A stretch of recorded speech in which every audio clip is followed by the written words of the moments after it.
नमस्ते बच्चों। क्लास 8 के ज्योग्राफी का चैप्टर 2 हम लोग पढ़ेंगे थ्रोली लाइन बाय लाइन। तो शुरुआत करते हैं। भूमि, मृदा, जल, प्राकृतिक वनस्पति और वन्य जीवन संसाधन। तंजानिया के एक छोटे गांव में मांबा पानी लाने के लिए प्रातः शीघ्र उठती है और उसे बहुत दूर जाना पड़ता है और वो कुछ घंटों के बाद लौटती है। इसके उपरांत वो अपने घर के कार्यों में अपनी माँ का हाथ बटाती है, अपने भाइयों की बकरियों की देखभाल में मदद करती है। उसके पूरे परिवार के पास उनकी छोटी झोपड़ी के चारों ओर चट्टानी भूमि का एक भाग है। मांबा के पिता कठिन परिश्रम के बाद मात्र कुछ मक्का और सेम ही उगा सकते हैं, फिर भी यह उनके परिवार के साल भर के खाने के लिए पर्याप्त नहीं।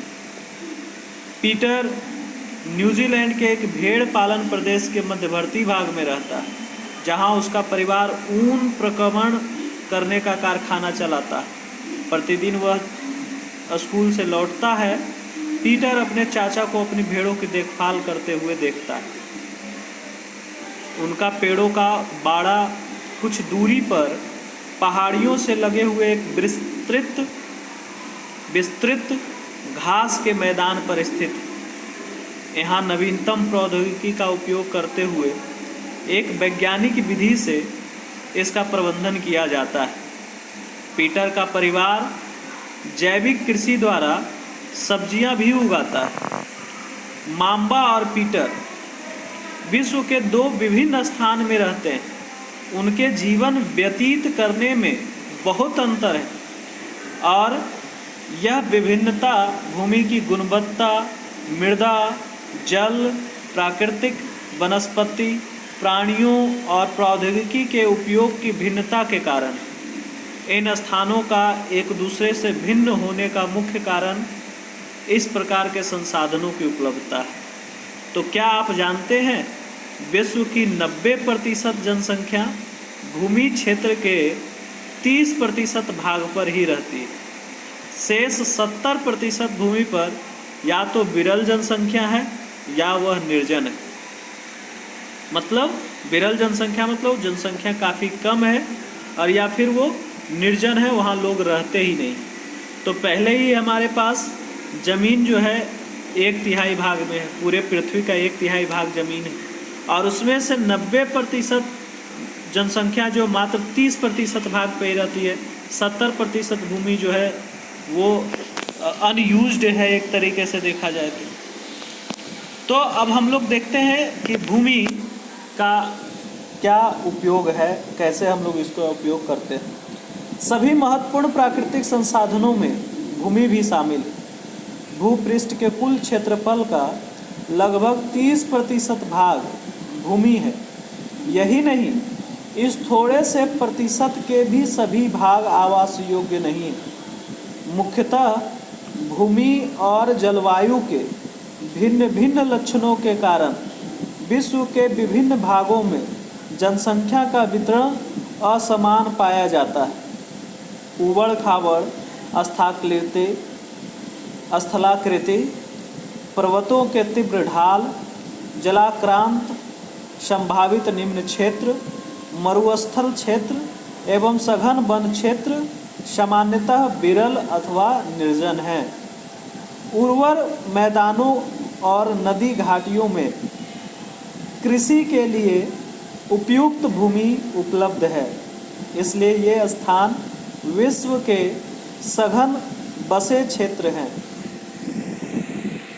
भूमि उपयोग। भूमि का उपयोग विभिन्न कार्यों के लिए किया जाता है, जैसे कृषि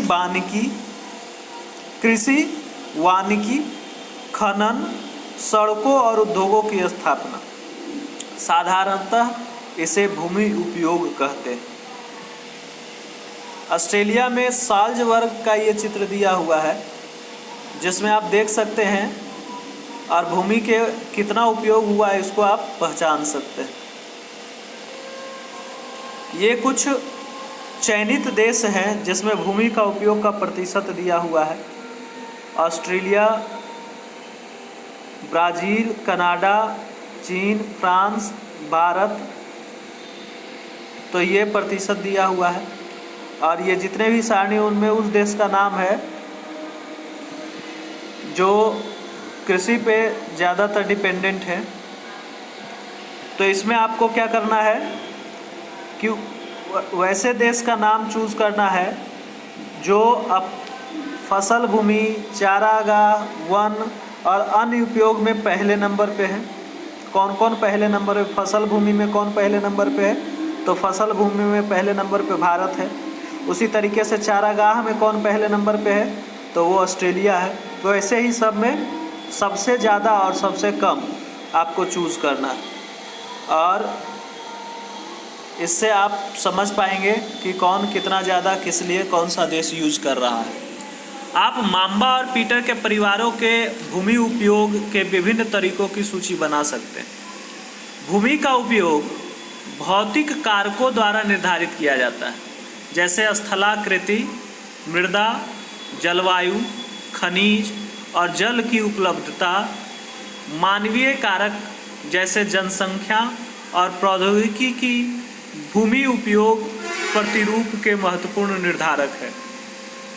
आप अपने घर के आस पड़ोस में कुछ बुजुर्ग व्यक्तियों से बात कीजिए और पिछले कुछ वर्षों में जो भूमि का उपयोग में परिवर्तन हुआ है उसकी सूचना आप एकत्रित कीजिए, नोटबुक में लिखिए।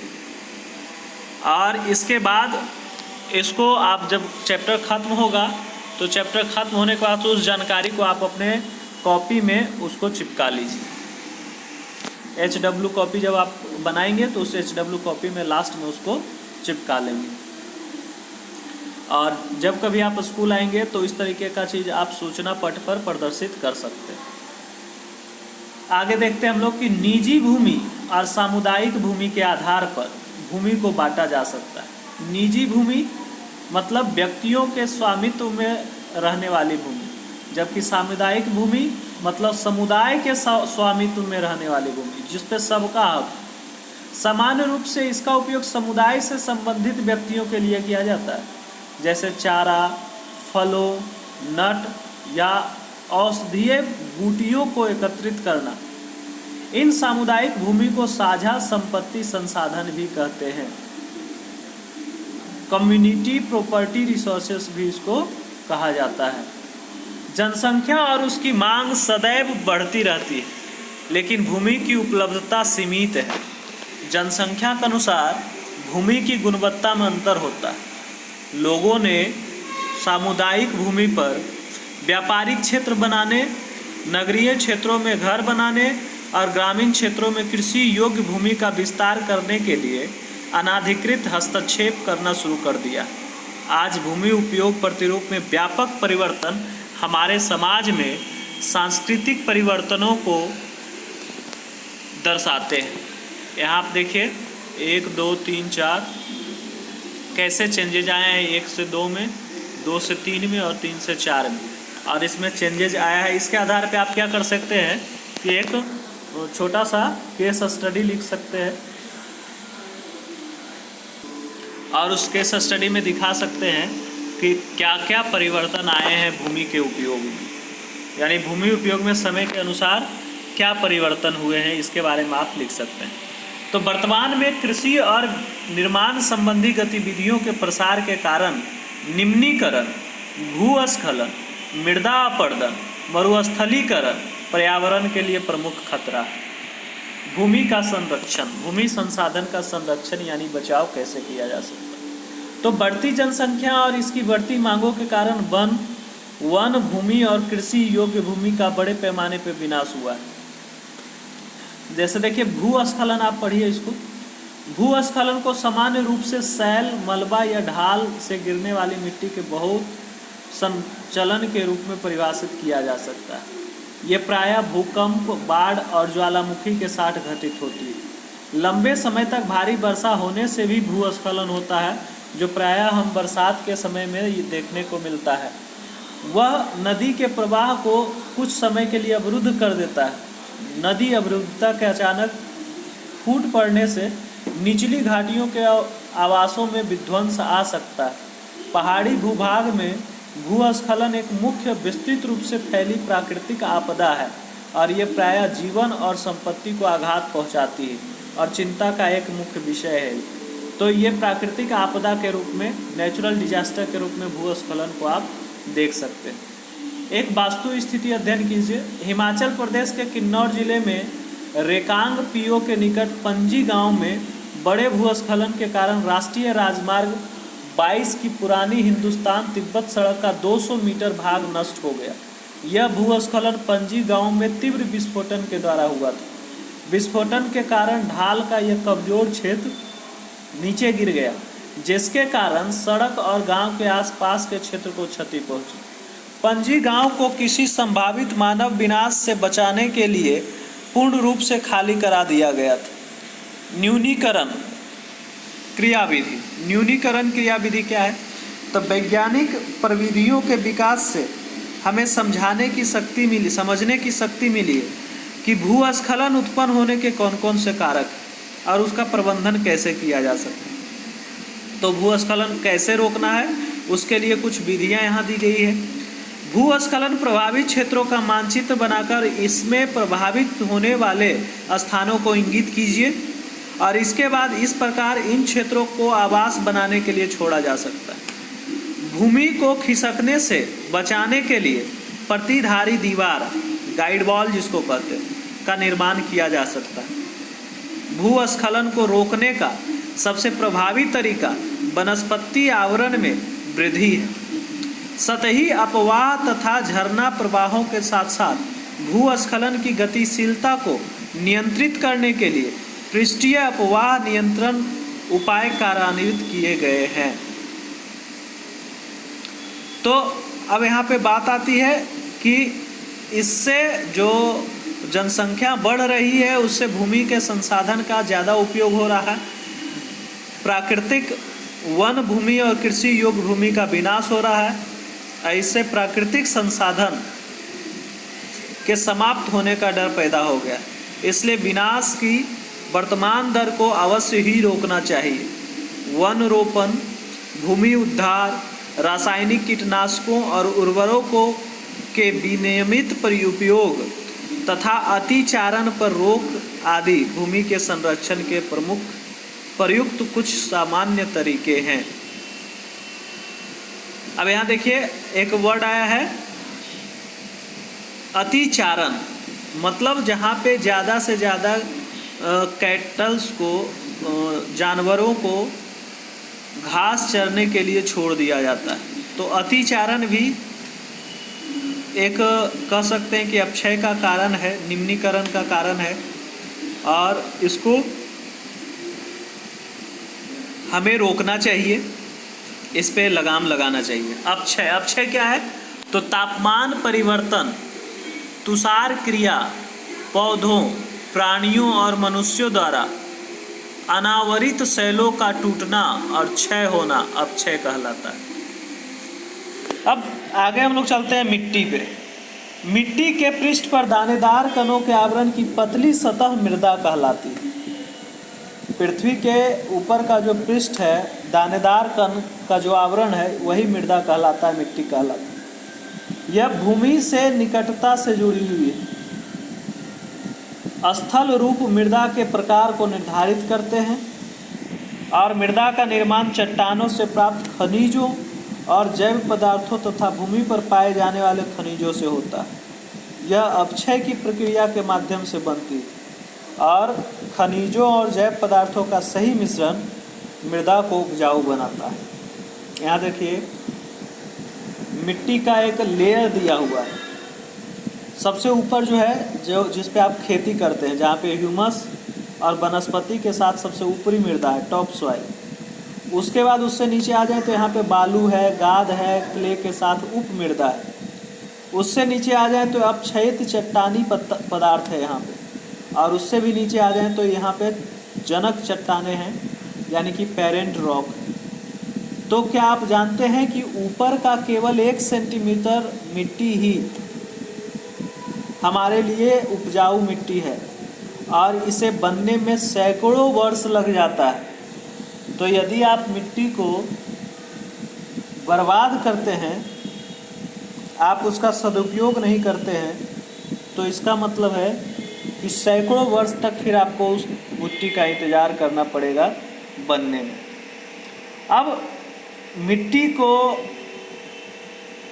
बनने में यानी मृदा निर्माण में जो उसके प्रभावित करने वाले कारक हैं वो इस डायग्राम में दिखाया गया है। जैसे जनक शैल रंग, गठन, रासायनिक गुणधर्म, खनिज मात्रा, पारगम्यता को निर्धारित करती है। उच्चावच, तुंगता और ढाल मृदा के संचय को निर्धारित करते हैं। वनस्पति जात, प्राणी जात और सूक्ष्म जीव ह्यूमस निर्माण की दर को प्रभावित करते हैं, यानी सबसे टॉप सॉइल में जो होता है। समय मृदा परिच्छेदिका की मोटाई को निश्चित करता है और जलवायु, तापमान, वर्षा, अपक्षय और ह्यूमस निर्माण की दर को प्रभावित करता है। तो इस तरीके से ये सभी मृदा निर्माण को प्रभावित करने वाले कारक हैं। तो मृदा निर्माण के कारक कौन है? के मुख्य कारक जो हैं, जनक शैल का स्वरूप और जलवायवीय कारक है। मृदा निर्माण के अन्य कारक स्थलाकृति, जैव पदार्थों की भूमिका और मृदा निर्माण के संगठन में लगा समय। अलग अलग स्थानों में कारकों का जो योगदान है वो भिन्न भिन्न होता है। भारत में जलोढ़, काली, लाल, लेटेराइट, मरुस्थलीय और पर्वतीय प्रकार की मृदाएं पाई जाती हैं। विभिन्न प्रकार की मृदाओं का कुछ सैंपल आप एकत्रित कीजिए, मुट्ठी भर, उसको प्लास्टिक में पैक कीजिए, एक कागज़ डालकर उसमें उस मिट्टी का नाम लिखिए और उसको एक जगह आप अपने घर में कागज़ के बोर्ड पे या लकड़ी के बोर्ड पे चिपका सकते हैं और उसे आप प्रदर्शित कर सकते हैं कि भारत में इतनी तरह की मृदा होती है।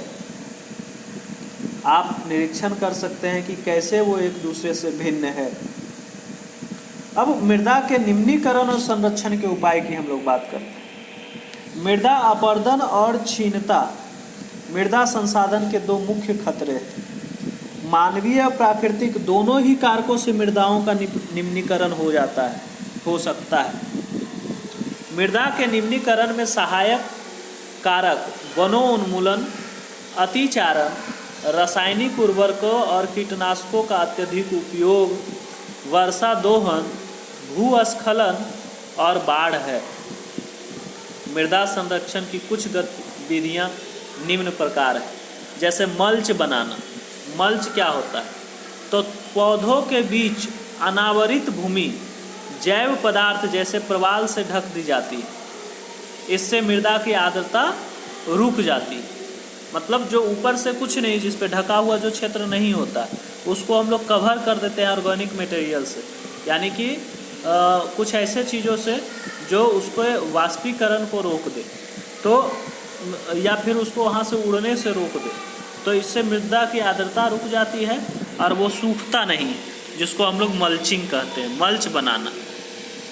दूसरा है, यहाँ देखिए दिया हुआ है वेदिका फार्म, समोच्च रेखीय जुताई यानी टेरेस फार्मिंग और कुंटूर प्लॉइंग, और फिर यहाँ दिया हुआ है रक्षक मेखला यानी कि शेल्टर बेल्ट। तो वेदिका फॉर्म क्या है? तो ये तीव्र ढालों पर बनाए जाते हैं ताकि सपाट सतह फसल उगाने के लिए उपलब्ध हो जाए। तो एक सीढ़ी नुमा जगह ये बनाया जाता है और एक फ्लैट सरफेस बनाने का प्रयास किया जाता है जितना दूर तक संभव है। उसके बाद फिर उसको दूसरी सीढ़ी के रूप में ये इसको ले लिया जाता है। तो इससे पृष्ठीय प्रवाह और मृदा अपरदन कम हो जाता है। दूसरा है समोच्चीय जुताई, समोच्च रेखीय जुताई।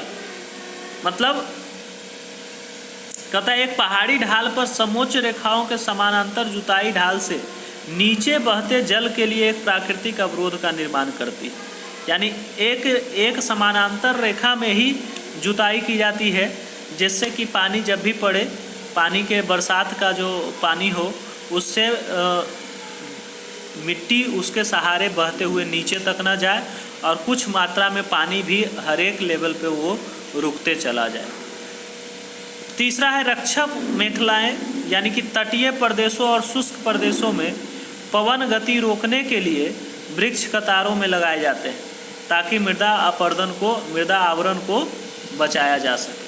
तो हवा का जो झोंका होता है इससे उसकी स्पीड और कम जाती है। नेक्स्ट है समोच्च रेखीय रोधिकाएँ। समोच्च रेखाओं पर रोधिकाएँ बनाने के लिए पत्थरों, घास, मृदा का उपयोग किया जाता है। रोधिकाओं के सामने जल एकत्रित करने के लिए खाइयाँ बनाई जाती है।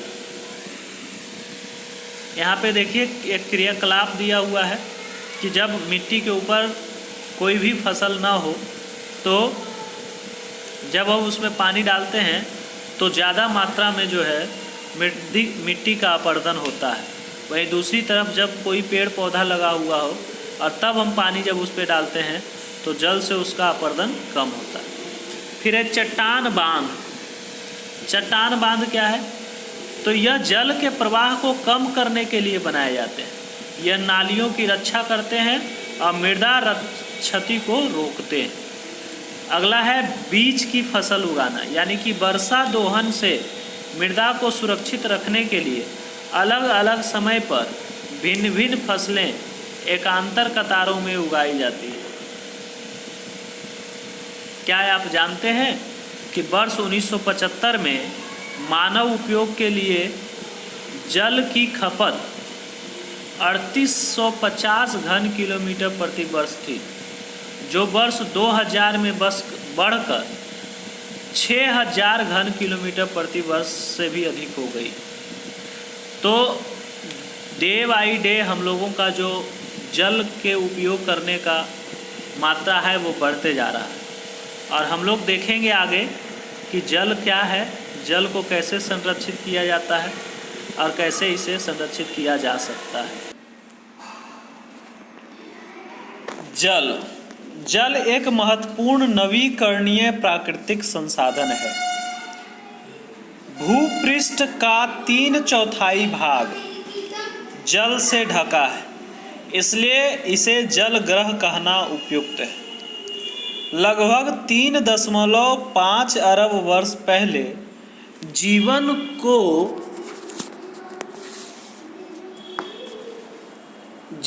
मतलब 3.5 अरब वर्ष पहले जीवन आदि महासागरों में ही प्रारंभ हुआ था। यद्यपि आज भी महासागर पृथ्वी की जल सतहों के 2/3 भाग को ढके हुए और विविध प्रकार के पौधों और जंतुओं को मदद करते हैं। महासागरों का जल लवणीय है और मानवीय उपयोग के लिए उपयुक्त नहीं है, मतलब खारा पानी हम लोग उपयोग नहीं कर सकते। अलवण जल केवल 2.7% ही है। इसका लगभग 70% भाग बर्फ की चादरों और हिमानियों के रूप में अंटार्कटिका, ग्रीनलैंड और पर्वतीय प्रदेशों में पाया जाता है। अपनी स्थिति के कारण ये मनुष्य की पहुंच से बाहर है। केवल 1% अलवण जल उपलब्ध है और वह मानव उपयोग के लिए उपयुक्त है। यह भौम जल नदियों और झीलों में पृष्ठीय जल के रूप में तथा वायुमंडल में जल वाष्प के रूप में पाया जाता है। तो 70% भाग बर्फ चादरों और हिमानियों के रूप में, जल का केवल 2.5% ही हम लोग उपयोग कर सकते हैं। और आज से लगभग 3.5 वर्ष पहले जीवन आदि का, यानी कि जीवन का निर्माण जो है, प्रारंभ जो है, वो हमारे महासागरों में हुआ था। और चूंकि हमारा पृथ्वी जो है वो 3/4 भाग से ढका हुआ है, इसलिए इसको जल ग्रह कहना उपयुक्त है। एक इम्पॉर्टेंट बात यह है कि आपके घर का एक टपकता हुआ नल वर्ष में लगभग 1200 लीटर जल व्यर्थ करता है। अतः एक नल जिससे बूंद बूंद पानी गिरता है उसको भी आप ध्यान दें और उससे भी पानी बर्बाद होने से बचाएं। औसतन एक भारतीय नागरिक प्रतिदिन 135 लीटर जल उपयोग करता है, जिसका ये डिटेलिंग यहाँ पे दिया गया। इसलिए अलवणीय जल पृथ्वी का सबसे अधिक मूल्यवान पदार्थ है। पृथ्वी पर जल न बढ़ाया जा सकता है और न ही घटाया जा सकता है। इसकी कुल मात्रा स्थिर है। इसकी प्रचुरता में विविधता प्रतीत होती है, क्योंकि यह बाष्पीकरण, वर्षण और वाह की प्रक्रियाओं द्वारा महासागरों, वायु, भूमि और पुनः महासागरों में चक्रण द्वारा निरंतर गतिशील होता है, और इसे हम जल चक्र का नाम दे सकते हैं। इसे जल चक्र कहते हैं। मनुष्य जल की बड़ी मात्रा का उपयोग न केवल पीने और धुलाई में ही करता है, वरन उत्पादन प्रक्रिया में भी जल का उपयोग होता है। जल कृषि उद्योगों तथा बांधों के जलाशयों के माध्यम से विद्युत उत्पादन करने में भी प्रयोग किया जाता है। तो विद्युत उत्पादन करने में कृषि जल का उपयोग किया जाता है, बांध बनाकर। जल स्रोतों के सूखने अथवा जल प्रदूषण के कारण अलवणीय जल की आपूर्ति की कमी के मुख्य कारक बढ़ती जनसंख्या, भोजन, नकदी फसल की बढ़ती मांग, बढ़ता नागरीकरण और बेहतर होता जीवन है। लेकिन जल की उपलब्धता की एक सीमा है। क्या आप जानते हैं? जल बाजार के बारे में सुना है? सौराष्ट्र में लगभग 1.25 लाख जनसंख्या वाला अमरेली शहर पास के तालुका से पानी खरीदने के लिए पूर्णतः निर्भर है। आज हम छोटे छोटे शहरों में देखते हैं कि लोग पीने के पानी के लिए कंप्लीट रूप से जल खरीदने पे निर्भर है। बिना जल खरीदे वो जल पी नहीं सकते। जल उपलब्धता की समस्या। विश्व के कई प्रदेशों में जल की कमी है। अधिकांश अफ्रीका, पश्चिमी एशिया, दक्षिणी एशिया, पश्चिमी संयुक्त राज्य अमेरिका के भाग, उत्तर पश्चिमी मैक्सिको, दक्षिणी अमेरिका के भाग और संपूर्ण ऑस्ट्रेलिया अलवणीय जल की आपूर्ति की कमी का सामना कर रहे हैं। वे देश ऐसे जलवायु प्रदेश में स्थित हैं जहां अक्सर सूखा पड़ता है और उनमें जलाभाव की अधिक समस्या बनी रहती है। इस प्रकार जल का अभाव मौसमी तथा वार्षिक वर्षण में विविधता के परिणाम स्वरूप हो सकता है, अथवा अति उपयोग और जल स्रोतों के संदूषण के कारण भी जल का अभाव हो सकता है। जल संसाधनों का संरक्षण बहुत ही जरूरी है। आज विश्व में शुद्ध तथा पर्याप्त जल स्रोतों तक पहुंचना एक बड़ी समस्या बन गई। एक क्षीण होते जल संसाधन के संरक्षण के लिए कदम उठाने चाहिए। यद्यपि जल एक नवीकरणीय संसाधन है, तथापि इसका अति उपयोग और प्रदूषण इसे उपयोग के लिए अनुपयुक्त बना देते हैं। अशोधित या आंशिक रूप से शोधित वाहित मल, कृषि रसायनों का विसर्जन और जल निकायों में औद्योगिक बहिस्राव जल के प्रमुख संदूषक हैं। इसमें शामिल नाइट्रेट धातुएं और पीड़कनाशी जल को प्रदूषित कर देते हैं। इनमें से अधिकांश रसायन अजैव निम्नीकरण होने के कारण जल द्वारा मानव शरीर में पहुंच जाते हैं। इन प्रदूषकों को जल निकायों में छोड़ने से पूर्व वही स्रावों को उपयुक्त विधि से संशोधित करके जल प्रदूषण नियंत्रित किया जा सकता है। वन और अन्य वनस्पति आवरण धरातलीय प्रवाह को मंद करते हैं और भूमिगत जल को पुनः पूरित करते हैं। जल संग्रहण पृष्ठीय प्रवाह को बचाने की दूसरी विधि है। जल का उपयोग खेती के सिंचाइयों के लिए किया जाता है। जल रिसाव को कम करने के लिए नहरों को ठीक से पक्का करना चाहिए। रिसाव और वाष्पीकरण से होने वाले जल क्षति को रोकने के लिए क्षेत्र की स्प्रिंकलरों से सिंचाई करना अधिक प्रभावी विधि है। वाष्पीकरण की अधिक दर वाले शुष्क प्रदेशों में सिंचाई की ड्रिप अथवा टपकन विधि बहुत उपयोगी होती है। संरक्षण की इन विधियों को अपनाकर बहुमूल्य जल संसाधन को संरक्षित किया जा सकता है। यहाँ देखिए स्प्रिंकलिंग मेथड से हो रहा है सिंचाई, और यहाँ यमुना वाहित मल यानी कि यमुना में मलों को ऐसे ही छोड़ दिया जाता है। औद्योगिक बहिस्राव एवं कचरे के कारण जो जल में प्रदूषण फैलता है उसका चित्र ये यहाँ पे आपको दिया गया है। वन और अन्य वनस्पतिक आवरण धरातलीय प्रवाह को मंद करते हैं और भूमिगत जल को पुनः पूरित करते हैं। जल संग्रह पृष्ठीय प्रवाह को बचाने की दूसरी विधि है। जल का उपयोग खेतों की सिंचाई के लिए किया जा सकता है। जल रिसाव को कम करने के लिए नहरों को ठीक से पक्का करना चाहिए। रिसाव और वाष्पीकरण से होने वाले जल क्षति को रोकने के लिए क्षेत्र की स्प्रिंकलरों को सिंचाई करना अधिक प्रभावी विधि है। वाष्पीकरण की अधिक दर वाले शुष्क प्रदेशों में सिंचाई की ड्रिप तथा टपकन विधि अपनाई जाती है जो बहुत उपयोगी होती है। संरक्षण की इन गतिविधियों को अपनाकर बहुमूल्य जन संसाधन को संरक्षित किया जा सकता है।